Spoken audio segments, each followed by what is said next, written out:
Dit zijn ze, de redens van koningin Wilhelmina uit 1893. Wilhelmina wie doet tredje hier. Bij het museum is het tierenwies maar de nijen onweenst en konden ze haar eigen eerst net leeuwen.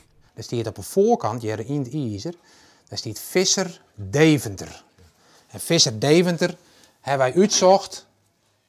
Dat binnen een familie en die hebben binnen hofleverancier geweest. En je zegt zelf wel, het binnen natuurlijk unieke redens. En met hiertaal erin, helemaal van zilver het beslag, links en rechts. Dat wie absoluut net voor de gewone man. Boortsma heeft al een mooi plakje in gedachten voor de redens. En we staan al voor de vitrine oranje op het ijs.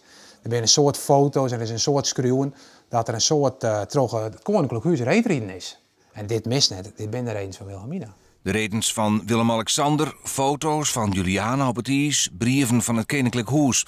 Alweer mooi spul, maar dit paar redens is voor Boortsma het absolute topstik. Laten we nou heel eerlijk wezen, het is mooi dat wij de redens van Willem-Alexander hebben. En daar ben ik getuigschriften van, absoluut 100% weerhiet. Maar het zijn gewoon redens die er joer te die nog steeds binnen. En dit is één keer maken en dit is uniek.